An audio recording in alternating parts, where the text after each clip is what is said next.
Hi, everyone. Welcome to Abbey Research Reads. I'm Dr. Kristen. Hi, sorry, you may not know me. This particular review is about Rick Steves' travel memoir, I'm going to call it, called Travel is a Political Act. It came out a long time ago during actually the second President Bush's administration, and it was kind of redone during the COVID times. And so the edition that I grabbed was published in 2021, grabbed it from my local library. Don't have it to show to you because the digital loan already expired. Because I read sometimes like right up to a deadline. I'll borrow something for $3 and it's like 21 days. And I'm like, oh, I have tons of time to read it. And then my Libby app will be like, it's returning soon. And I'm like, crap, need to read it. I'm really glad I read this one though. Dr. Aaron and I have fallen kind of in love with Rick Steves as we've done our Colonizers World Tour over on the main channel, where we spend a week in a different country every week of the year in order to understand how colonization affected them and still continues to affect them and how they interact with the rest of the world. And Rick Steves' 1 hour long documentary on Iran was the best thing we watched on Iran, to be honest. And in terms of helping us understand the day-to-day lived experiences of Iranian people, the way that, we can't speak or understand Persian, and there's not a lot of Persian art that we could access, except for the movie Offsides, which is what we reviewed for that week. But he spoke to folks. He went all around Iran, not just in Baghdad. Went to Persepolis, went to a couple different locations that really helped us to see what life is like both in rural and Maine. And I'd heard of Rick Steves for a long time. When I went to India, my friend Carrie that traveled with us had brought the Rick Steves Guide to India. He's really obviously famous for leading tours through Europe. He's been traveling since he was 15, I think I read. So he's really, really well knowledged. And he's an earnest Midwesterner who deeply believes that travel changes the world. And I completely agree. And he's a big advocate for not traveling with tour groups in a way, but getting off the beaten path. And I am too. There's a time and a place. He kind of mocks cruise vacations a little bit. But there are times where I do just really want to sit on a balcony and watch the fjords go by. Thanks, Rick. I got it.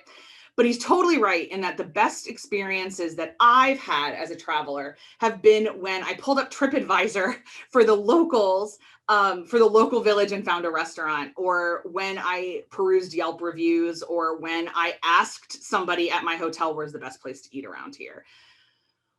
My husband, John, and I are avid travelers. It's actually one of the reasons we got together. And very famously, when we were among our circle of friends, when we were just started dating, there was a 4-day weekend in the UK, and we decided to pick a European country we could fly to cheap from Dublin, and then just see if we could travel together. Because the true answer of could I be with this guy? Could I start to really invest? I was 28. I wasn't looking to spend a whole chunk of my time with somebody who was just a fling. So we were 6 months into this thing. And I was like, you know what, if I can't travel with him, if we don't have the same travel philosophy, if we don't interact with people the same way internationally, I'm not interested in this. So we went to Oslo for 4 days, and we did a couple organized tours. I mean, going out in the fjords, we did an organized tour, but we also just kind of wandered into restaurants. And he had a friend from university that lived there, and we kind of got in touch with them and said, what should we do? Met a couple other people who took us around, and we felt more like temporary locals instead of tourists. And as we have now traveled together for almost 10 years, that's been our motto. We try to always be temporary locals and try to really figure it out. And I love Rick's framing of that as a political act, because it's true. Politics is not just the partisan voting system. Politics is how you interact with the world around you. It's a political act. It's a stated political act to know people different than you. It's a political act to maybe reject the national narrative of your country for a global narrative instead. When you travel around the world, you learn pretty quickly that the narrative that your country is the best at something may be accurate, but most likely isn't, especially as an American, where I was raised to believe that America rose out of greatness and we've always been great and will always be great. It's really important for me to go around the world and not only see times where we were not great, but times where other countries were great. We're a teenager in the terms of a country. Of course, there's other places that have been doing it longer and better than us. That's just, of course, but that's a political act. Talking to people different than you is a political act.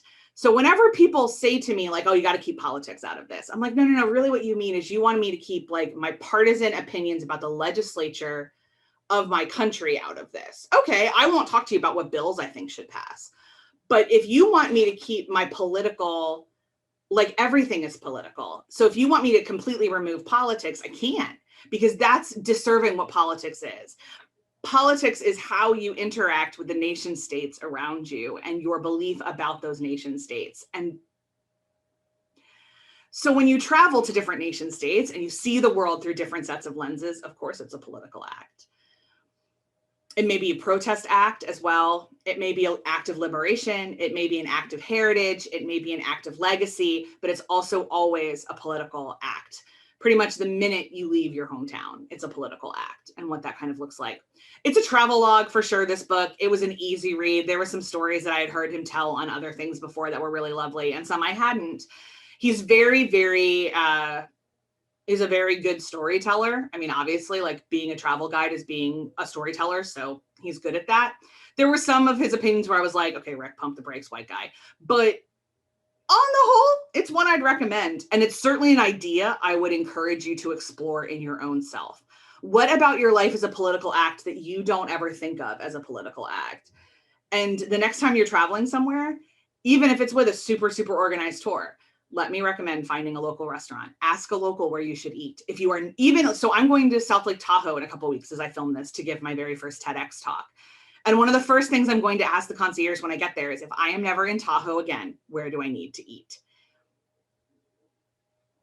What vegetables grow here that don't necessarily grow where I'm from? What is the local specialty?